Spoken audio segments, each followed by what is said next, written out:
ñi daal di jàll ci pàcc bu mujj bu seen matinale d'information ni ñu koy defee altine bu jot Migui Ndiaye la ñuy daal di dalal mu dalal invité Migui maa ngi lay nuyu di la dalal le citoyen américain c'est un plaisir de te retrouver.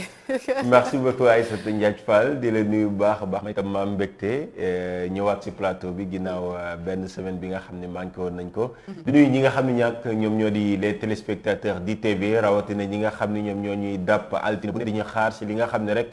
moom mooy langue politique bi ñu ci dalal ay kàngam yi nga xam ne dañuy yëngatu wàllu politique fii ci biir Sénégal ngir rek waxtaanee tolluwaay réew mi tey ji nag ñu ci dalal ab kàngam bi nga xam ni bokk na ci parti bu mag parti bi nga xam ne tey ji suñuy wax ci histoire ginnaaw parti socialiste ñoom ñooy parti bi nga xam ni ñoom ñoo gën a mag yàggoon lool ci kujje gi laataa ñuy ñëw pendant fukki at ak ñaar ci pouvoir bi muy le parti démocratique sénégalais ñu ci dalal kan ki nga xam ni moom moo di Assane Ba moom moo yor lépp lu jëm ci wàllu mobilisation ak propagande bokk ci comité directeur bu parti démocratique sénégalais nekk ci biir secrétariat national bi ñu am mbégte di ànd ak yow Assane Ba ci li nga xam ne rek moom moo di Tok Tok Sénégal rubrique politique.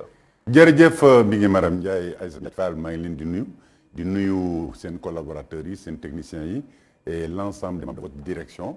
di ziar ak di nuyu tous les téléspectateurs ITV.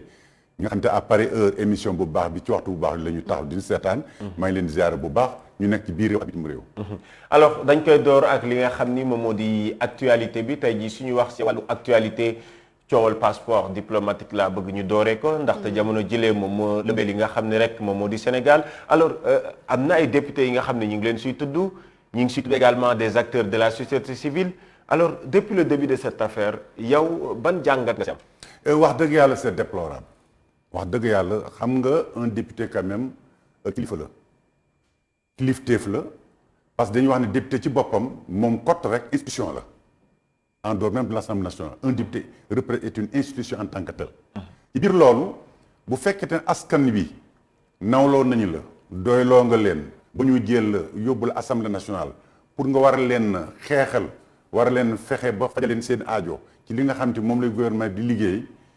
rafetoon na lu mel ni bañ leen arrivé bañ leen a dal mais ñaaw na lool ñuy dem ba wax dëgg yàlla député yi ñu leen di cité ci ay malversation lu jëm ci mbirum passeport lu jëm ci mbirum maguy rawatina quand même li ñu leen di fay am na solo ndax ku ñuy fay million ak lu topp lu mu tuuti waroon nga mën a yem ca loola am ca ngor ak ci la te xam ni sur les comment dirais-je la population sénégalaise infime minorité la ay 160 la ñu 155 et cetera donc vraiment motuñu sax le tiers xaaj bi ci Sénégal yi kon dañu nekk dans une position très privilégiée ba tax na loolu non seulement gàcceel nañ seen bopp gàcceel nañ institution bi ñu bokk mais gàcceel nañu la République mais je pense que loolu le président de la République nga xamante ni mooy le gardien de la Constitution chef des lois des règlements parce que en fait moom la di initié alors je pense que dina jël matukaay yi ak responsabilité. lan nga ci xaar carrément. li mu ci xaar mooy ñu sanctionner leen à la hauteur de l'affront. ñu sanctionner leen à la hauteur des bêtises. pour man c'est des bêtises. on ne peut pas permettre à des représentants de la nation de notre nation. di voter ay lois ñu xam ni loi yi tere na lii ñu koy def. vraiment waruñu nekk di raayal. dañ leen war a. en tout cas dañu war règle bi à la hauteur de la faute commise. alors avant ñuy wax ci wàllu acteur société civile dañuy des ba tey assemblée nationale ak mbiru faux yi parce que c'est pas une première tey jii ñuy tudd benn député ci yu ni mel parce que lu jëmoon ci faux billet par exemple tuddoon nañ ci ki nga xam ne moom moo di Bougazelli tey jamono jile moom mi ngi ci liberté est-ce que jàpp nga ni yow am nga yaakaar peut-être bii mën a dem ci cappaandaw bi. waaw bu fekkente ni sukkandiku nañ ci loolu nga wax ci premier élément yi fi amoon wax dëgg yàlla ay faux billets ñu jàpp leen en flagrant délit ci koo xamante ni ñëpp xam nañ ko tudd nga ko léegi ñu dellu ci gis également ni ay député yi def ay lu dul noonu ci ay passeport diplomatique dem naa dégg naa sax presse bi ci laa ko déggee di laa ko liire ne dañ doon def sax faux mariage. faux mariage sax am na ci ay kayit yoo xam ne baaxul ñu defal faux mariage rek nga dem déposer secrétariat général. ñu jox la passeport parce que loi bi dafa wax ni député ci boppam am na sañ-sañu am passeport diplomatique ak ay soxnaam. ses épouses la ñuy wax ak ay doomam. alors donc bu fekkee ne loolu am na ñu dem bu loolu yëpp am ñu gis ko rek ci benn boor rek nag booru nguur jëla féete. il est important ñu préciser. que député yooyu député wu Benno Bokk Yaakaar lañu. député yi pare ci Macky Sall président de la République président de Benno Bokk Yaakaar. il est bon que ñu def précision boobu. heureusement que pour l'opposition taxiwuñ ci laaliwuñ ci.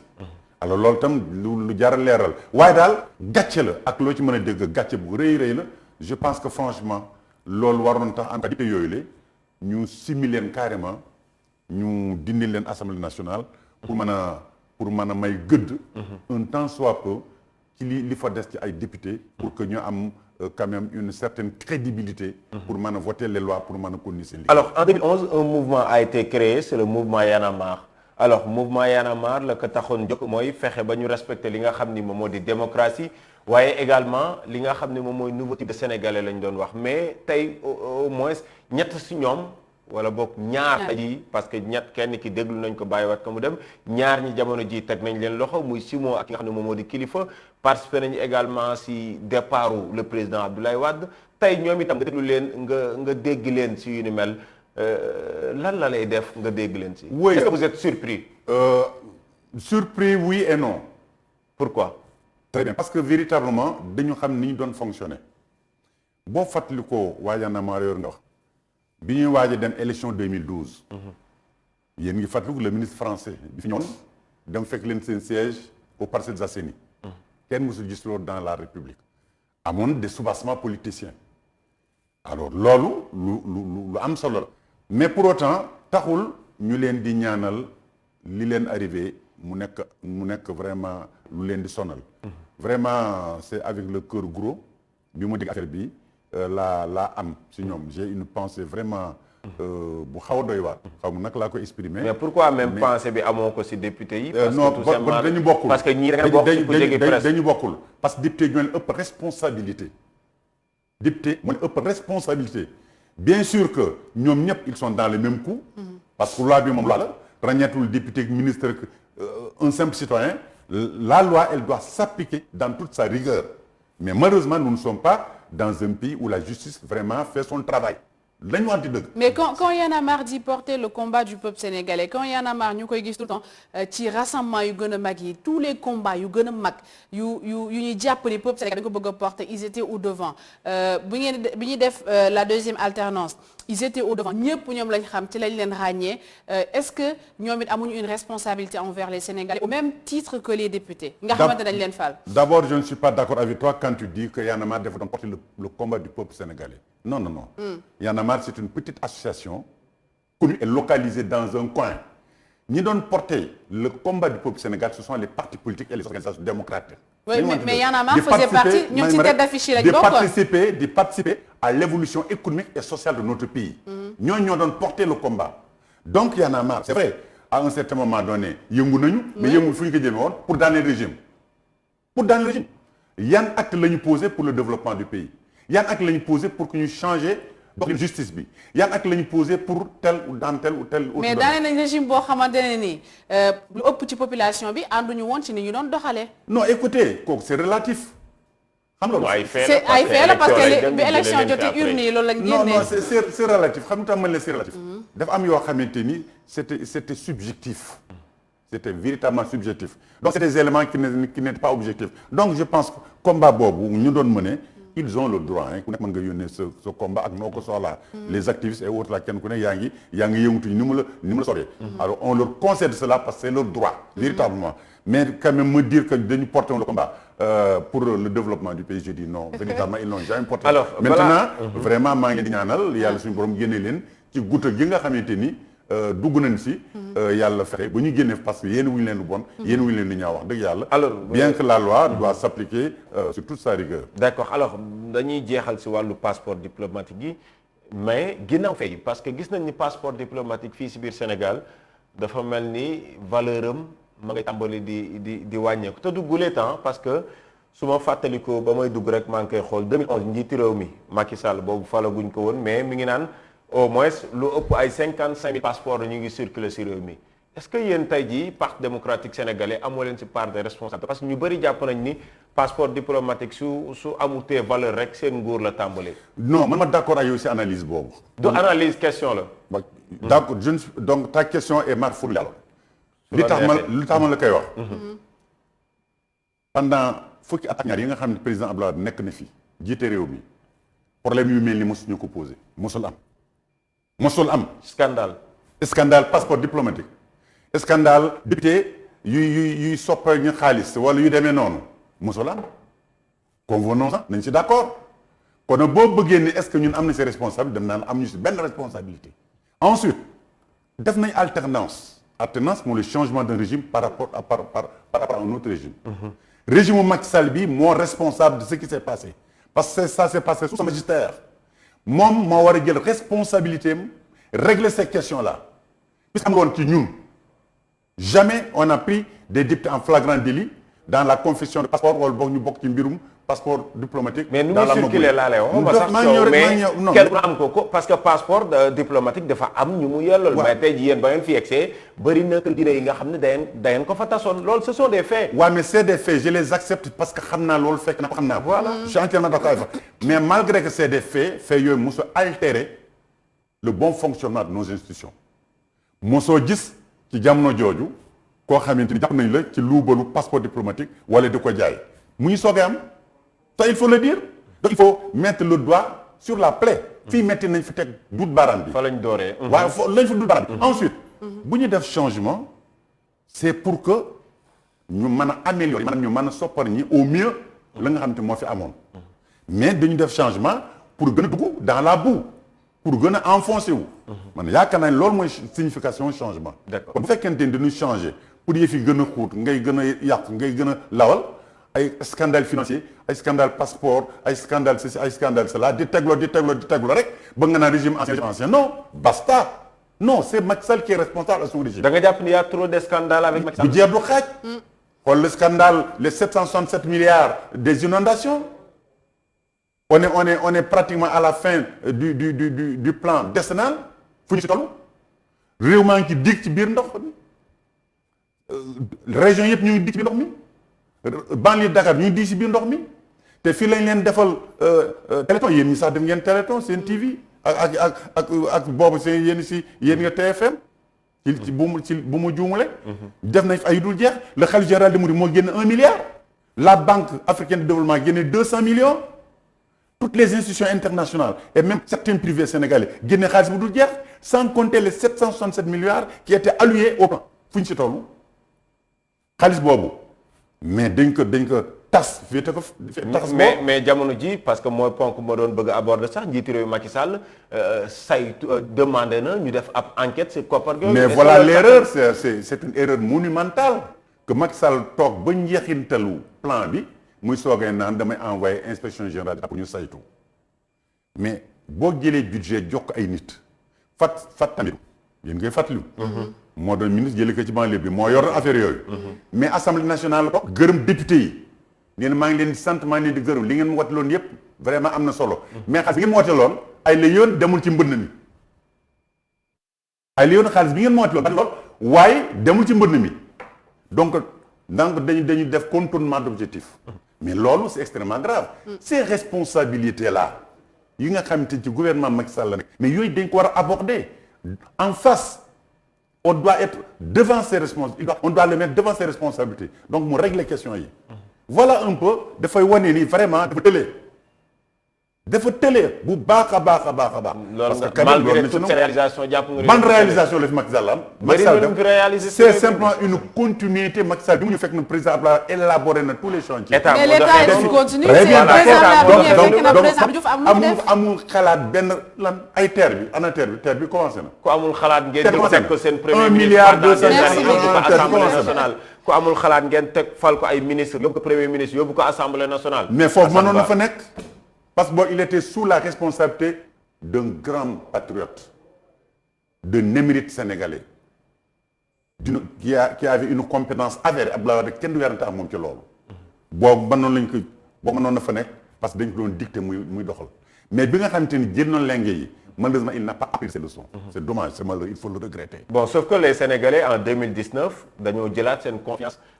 jox ko. non je regrette en 2019 c'est un coup d'état institutionnel. Comment ça qui s'est opéré au Sénégal. Très bien. yéen ngeen ñu leen kaa leen bokk ci élection ñu décidé. non je vous explique. alors on vous écoute. pourquoi ça a été un coup d'état institutionnel. Macky Sall amul beneen trouvaille lu dul empêché à ses concurrents potentiels de participer à l'élection présidentielle. Il a empêché par le mécanisme, par des micmacs et des magouilles au niveau de la justice, pour que Karim Meïssa Wade, candidat du Parti démocratique sénégalais, bagne bokk ci élection yi. Mais Macky Sall a un problème aujourd'hui avec la justice internationale. Parce que Karim a gagné tous ses procès au niveau international. Qu'il s'agisse de la Cour de justice de la CEDEAO, qu'il s'agisse du Comité des droits de l'homme des Nations Unies, qu'il s'agisse également de toutes ces organisations concernées. Or, l'article 98 de la Constitution définit les traités internationaux, les conventions signées et ratifiées par l'État signataire ont une valeur supranationale. li muy tekki foofu mooy la nga xam institution yooyu dogal nañ ko. ba pare wax Macky Sall mu war ko appliquer parce que il est signataire de ces accords là. dégg nga def ko war appliquer donc yooyu mu féete ko li nga xamante ni moom le juste bi di def. mais defu ko il est assis sur ça. donc à la limite nous sommes d'une même une république, excusez-moi de l'expression bananière. Comprenez, nous sommes dans le peloton des États voyous. C'est ça un État voyou. Un État voyou, c'est un État qui n'accepte pas d'appliquer les décisions internationales. Il est important que Macky Sall le comprenne. Il est important que le peuple sénégalais en entier le comprenne. Lii le Macky Sall def. Donc, ne me parle pas de 2019. 2019, il n'y avait pas franchement d'élection. Elle n'était pas ouverte. Elle n'était pas ouverte à toutes les personnes qui pouvaient le renverser. Il en a trouvé un Maurice Viveni. Ah non, il y avait Idrissa Seck, il y non, avait écoutez, Ousmane Sonko. Que vaut Idrissa Seck aujourd'hui? Que vaut Idrissa Seck aujourd'hui à l'imagerie nationale? Non, c'est maintenant Sénégal. Macky Sall, mais il n'a rien valu. Il n'a rien valu, il ne vaut absolument rien également aujourd'hui. Vous-même, vous le savez. Mais il y avait Ousmane Sonko également. Prenez votre micro, faites un micro trop tard sur Idrissa Seck, on vous dira. Mais là, c'est maintenant. Il y avait Ousmane Sonko également qui est arrivé troisième. Mais troisième, quatrième, parce que simplement, il n'y avait pas le candidat du Parti démocratique sénégalais. S'il y avait le candidat Karim Meïssa, on ne parlait pas de troisième ou de cinquième. Bon, alors quand même, il faut qu'on accepte qu'il a été écarté de façon grave. D'accord. Alors dama jeexal benn question sociale rek après Aïssata ñu concentré aussi si wàllu politique bi ñëwaat sa candidat. alors moom mooy dund gi jamono jile dund gi gis nañ njëg yu bëri yokku na également fii si biir Sénégal démb sax manifestation jéem nañ ko amal fële sa Guédiawaye ba ñu tegoon loxo ñoom Guy Marius Sagna et compagnie laataa ñu leen di bay. alors loolu également yaa ngi xool li nga xam ne mi ngi xew si réew mi soo ñuy comparé yéen ñi fi nekkoon ak yi ban jàngat nga si am naka nga gisee situation bi. est-ce que c'est compréhensible? Non, c'est pas compréhensible. Macky Sall bi mu jël si réew mi le baril avait complètement chuté. Contrairement à nous. Nous sommes le baril de presque $100. Vous rappelez-vous, 100 à $120. Rappelez-vous. Macky Sall, bi mu ñël réew mi, le baril avait complètement chuté. Te taxul jamono jooju ñu wàññi dund gi parce que dafa waroon ñëw. Taxul jamono boobu ñu wàññi essence bi, en tout cas les produits dérivés. Yëpp yéen ngi fii. Taxul également ñu yokkal sax liggéeykat yi seen koom, seen salaire. Donc c'est pour dire simplement que mosul nekk un patriote dans le sens où la muy am dafay def le partage avec les citoyens. Dégg ngeen fi mag seen ñu ne léegi ñu yokk salaire yi ñoo salaire yi retraite yaa ngi nii di jooy ma jóg léegi IPRES bi ma ñëw léegi sam gàncax ma carte parce que xam nañu ñuy waxtaan ñuy jooy les retraités. alors wax ma loolu ñu ni woon fii lañ doon kañ naan ñoom bi ñu léegi alors benn njëg du yokku et cetera qu'est-ce qu'on vit aujourd'hui c'est le calvaire.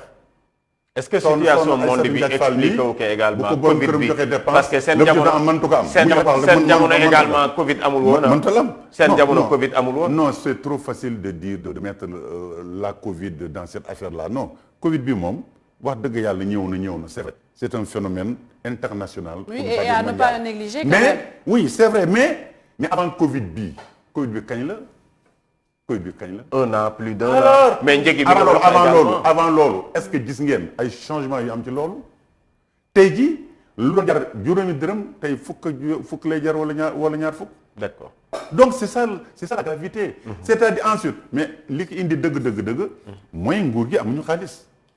ils ont augmenté les impôts ils ont amené des taxes parce que kees gi amul dara.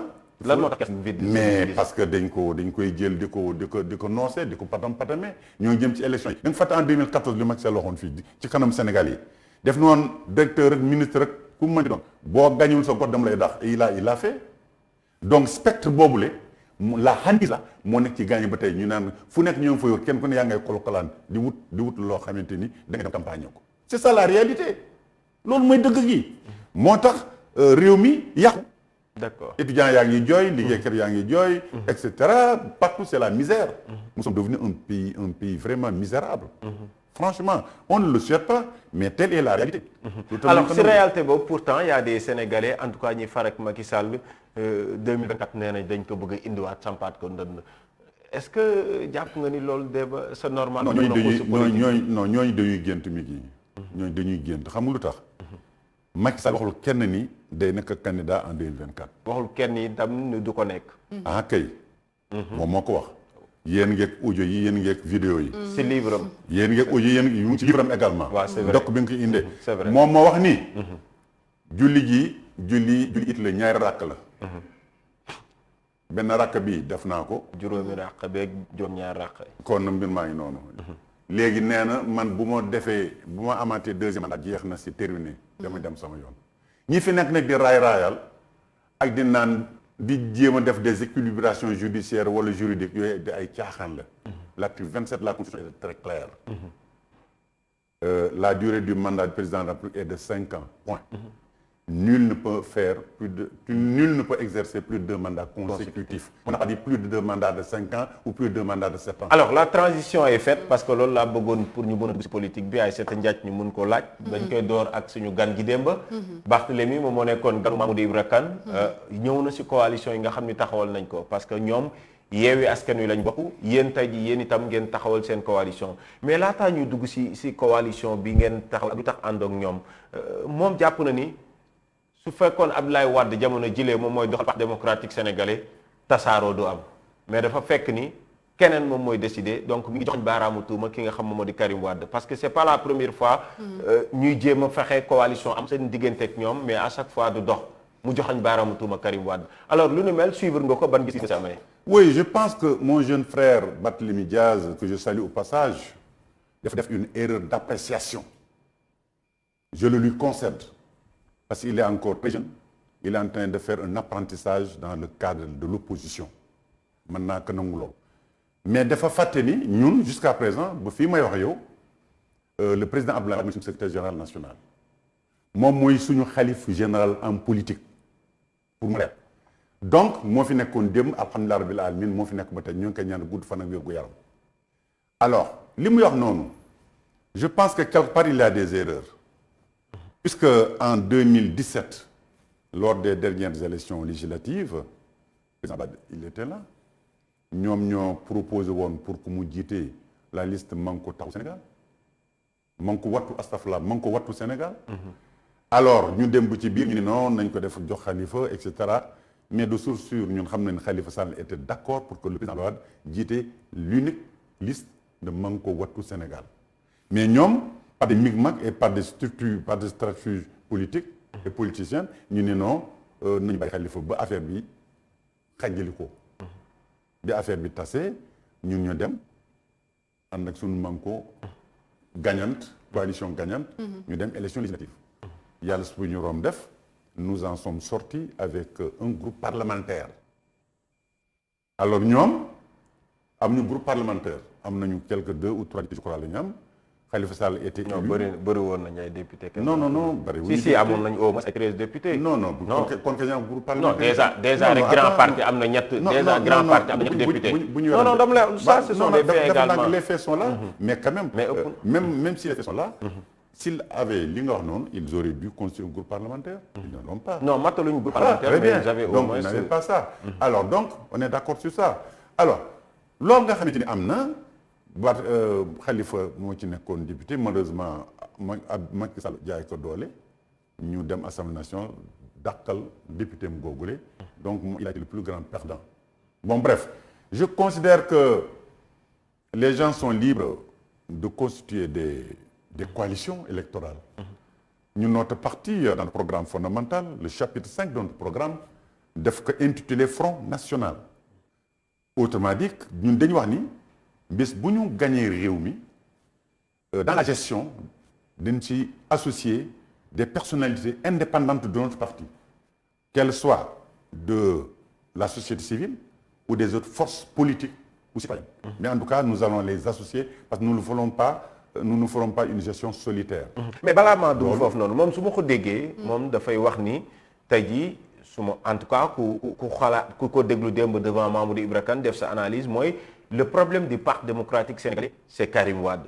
fi nga toog nii recevoir nañ fi pas mal de personnalités yi nga xam ni ñi ngi woon bi parti démocratique sénégalais ñoom itam bañ fa toogee bañ leen demander seen problème c'était Karim Wade est-ce que tey jii le problème de votre parti ce n'est pas Karim Wade? Non, écoutez, Karim Wade ne peut pas constituer un problème dans notre parti. Je pense que ñi koy wax particulièrement ñi nga xam ne bokkuñu PDS mën nga xam seen gént xam suñu gént. mais bari na si ñi koy wax ñoo xam ne PDS lañ bokkoon nekkoon fa ay kàngam génn daal di ne Karim Wade moo tax ñu génn également. est-ce que nekkuñu woon topp Macky Sall est-ce que wutuñu woon ay. topp Macky Sall ngeen cheminé autant d'années ensemble. mais justement mais Macky Sall aujourd'hui moo yor suukar si gisoo ñooñu ngay wax te tuddoo leen fu ñu féete tey ñooñu ngay wax te tuddoo leen fu ñu féete tey. Voilà la question. C'est une étude de Moulin. Voilà la question. Mais c'est une étude de Moulin. Attends, voilà la question, Aïssatou. Donc je pense que Sénégalais, nous nous suivre. Et tam dara réeru leen fii. Donc je considère simplement que Karim Wade est un excellent cadre de notre parti, qui a une envergure internationale, qui a fait ses preuves. Et je dois te dire, nous on est même prêts, avec dans un futur prochain, de faire de lui le secrétaire général national du Parti démocratique sénégalais. Je l'assume. Ah bon? Je l'assume. Parce que Barthélémy aborde mënul toog Qatar ngeen def ko leader. Vous n'avez pas vu des présidents de la République élus en dehors de leur pays? Mais am na.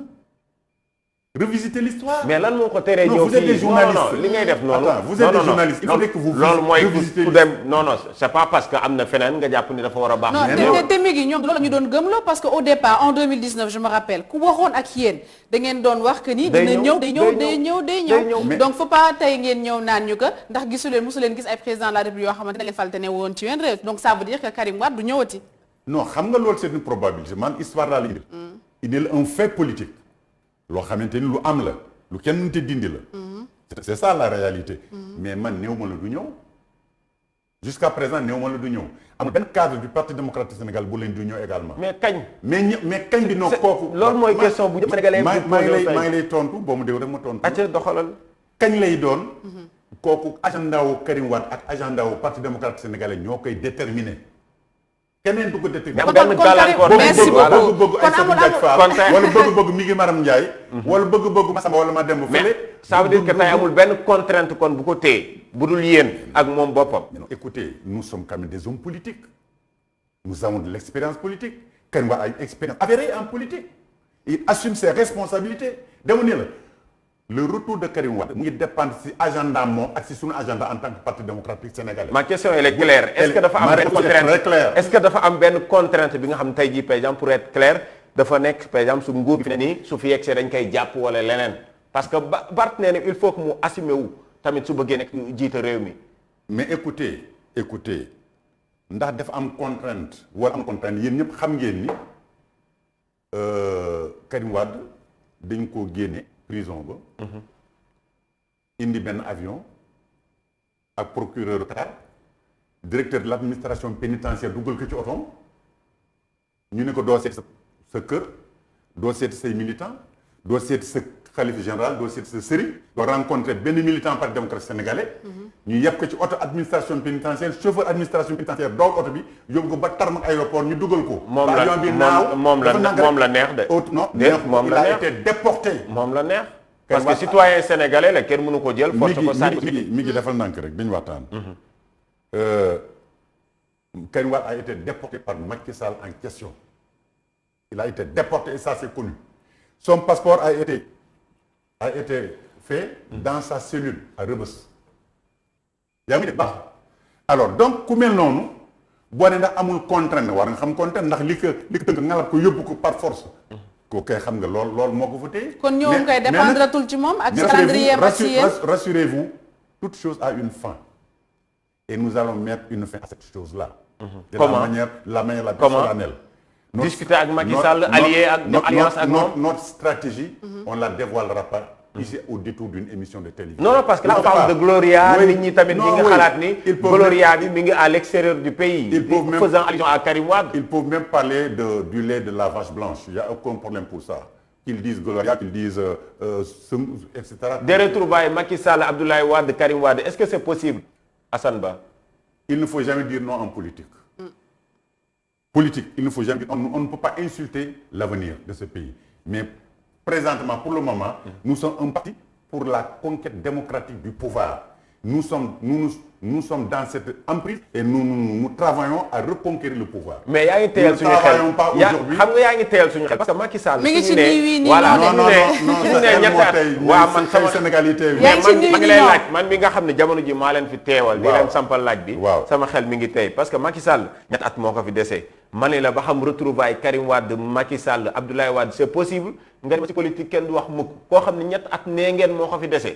alors finalement Assane Ba lan mooy seen bëgg-bëgg. mais ban njëriñ ak ban njeexital nga gis ci tey jii retrouvaille famille libérale enfin pas famille libérale c'est un vœu de président Abdoulaye Wade.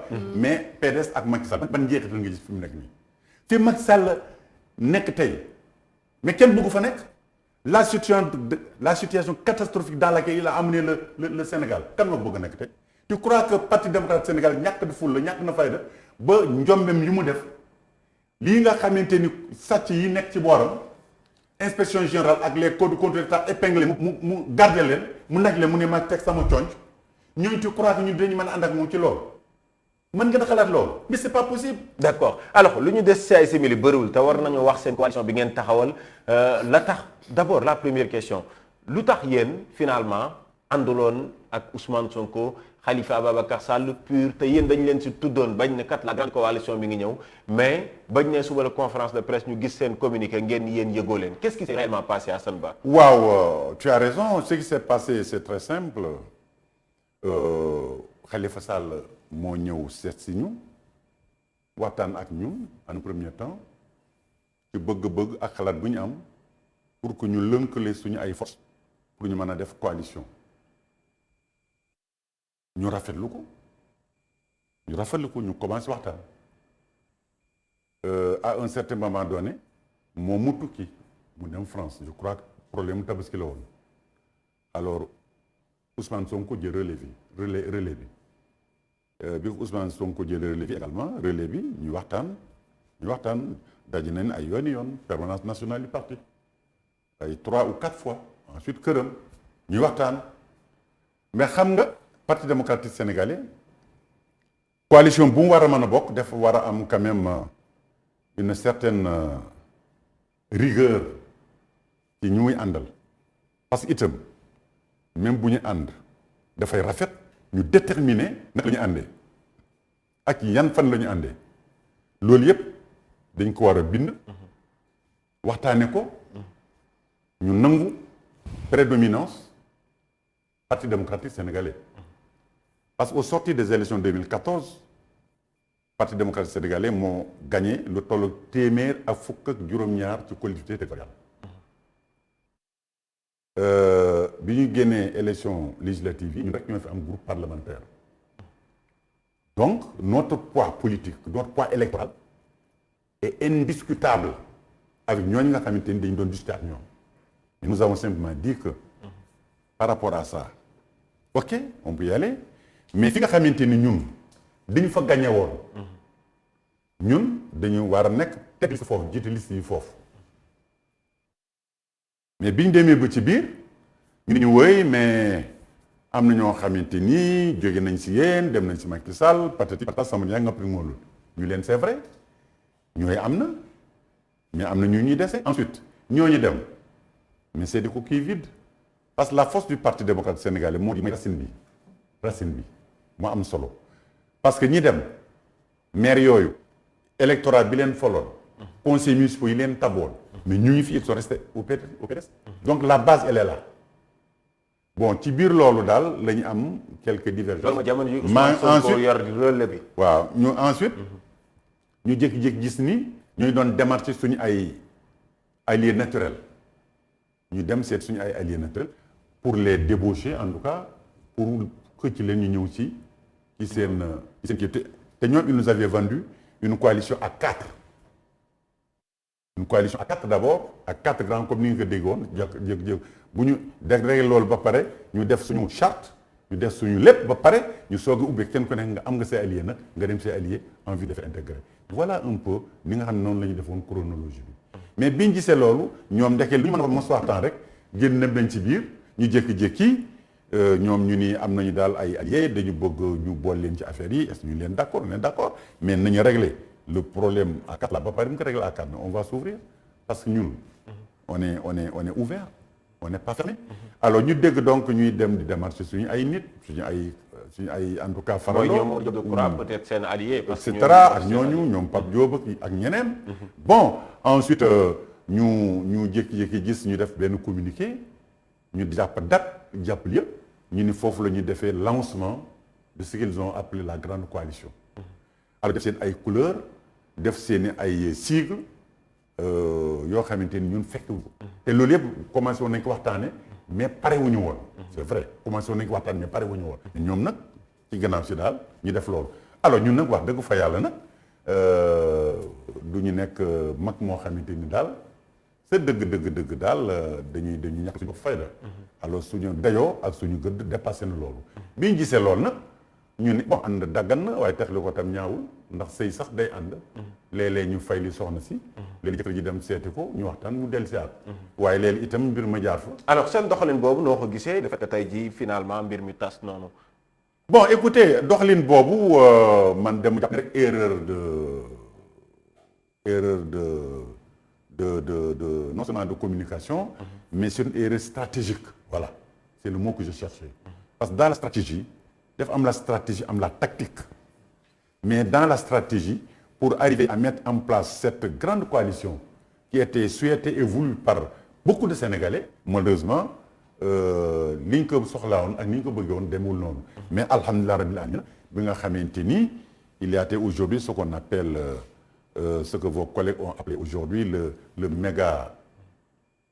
la méga coalition seen collègue bind de ñoo ni méga coalition la ñu am mais xam nga tax bon méga beeg ñii ni grande coalition yéen tey ngeen ni bindal nañ leen méga coalition tey ñu bëri également ñi ngi intéressé wu parce que certainement looloo waral si seen discussion comme ni ñu ko waxee ñu ni kat yéen ñi ngeen amul ci dem nañ ci Macky Sall est-ce que parti démocratique sénégalais doole ji mu amoon boo war a tax muy réclamer ay mbir tey ji moom la am ba tey mais écoutez xam nga kooku askan wi moo koy déterminer ñun nous considérons que doole jooju def yokku mais wàññeekul puisque bu yàggul lañu def une tournée nationale wër nañu 46 départements yëpp du Sénégal fu ñu si dem dañu yóbbu soppi dañoo juumoon soppi am na ñoo xam ne dañoo koy li ñu tuddee comité rëccu notamment dans le département de Mbacké dans la région de Diourbel un peu partout en Casamance tey boo fa demee soppi rek ngay dégg suñ mbokk joolaay cucum comprenez donc le parti démocratique il est là il est visible comme le nez au milieu du visage loolu am la yàlla moo may loolu yàlla mooy loolu ak parti démocratique sénégalais ku ko xeeb na ba yaakaar ni doole jëm amoon wala la ma melatu ko mais addinaa ngi suñu kanam alors pour jeexal 30 secondes rek Wakaam nga dëkk alors gis nañ la démb xaw ma bërki démb yéen a ngi ci activité également di waajal alors est-ce que Assane Ba candidat lay doon si élection yi nga xam ne moom la ñu dëgmal si douane bi nga xam ne fa la bàyyeekoo waaw li mu la ci mën a tontu pour le moment mon parti investiragul le candidat du parti à Ouakam sa xol lu fa ne mais li am solo mooy jàpp naa ni ku ñu fa mën a investir it man kenn gënu ma cee yeey loolu am na sañ-sañ wax ko te itam dinaa taxawaayu boobu dinaa taxawaay aar suma parti dinaa taxawaayu xeexal sama parti ba ñu gagné commune de Ouakam waaw li si des nag militants yi ak responsables yi ñoom ñoo ko déterminé parce que ñun ay militants lañu ay responsables lañu alors suñu bëgg-bëgg dafay aju ci bëgg-bëgg militants yi ci bëgg-bëgg responsables yi duñu dogal suñu bopp on restera discipliné ñu xaar ñuy waaj daal démb comme ni nga ko waxee effectivement def nañu réunion boo am solo macha allah alors donc les gens étaient très contents et je pense daal li ci kanam daal loolu nañu taatali tout. alors Assane Ba mbégte laa amoon doon ànd ak yow tey si suba si biir Tok Tok Sénégal ñu doon waxtaanee tolluwaay réew mi di la jaajëfal bu baax a baax si ni nga ñëwee fajar gi wuy si ñu. maa ngi leen di gërëm bu baax di leen sant Miki Maram di féliciter di sant soxna Aïssatou Diagne Fall ak ses techniciens ak mboolem les responsables de la direction di kontaan trop ci émission bi wax dëgg yàlla parce que yéen itam yéen ngi def liggéey ba am solo ci réew mi àddina gépp ngi leen déglu te yéen ngi ci yoon am solo wax dëgg yàlla maa ngi leen di féliciter bu baax a baax di leen gërëm di leen sant surtout ci invitation bi. merci beaucoup à tous les téléspectateurs di la jaajëfal bu baax a baax Aïssata Ndiathie Fall ci contribution bi. jërëjëf mi ngi Maram Ndiaye waxtaan bi amoon na solo mi ngi doon dalal ki nga xam ne moo di Assane Ba bokk ci comité directeur bu parti démocratique sénégalais waxtaan bu amoon solo ñu seekoon ko jëm ci wàllum actualité di leen jaajëfal bu baax a baax di jaajëfal technicien ak tous les téléspectateurs yu ITV rendez-vous suba ak jàmm ci beneen numéro.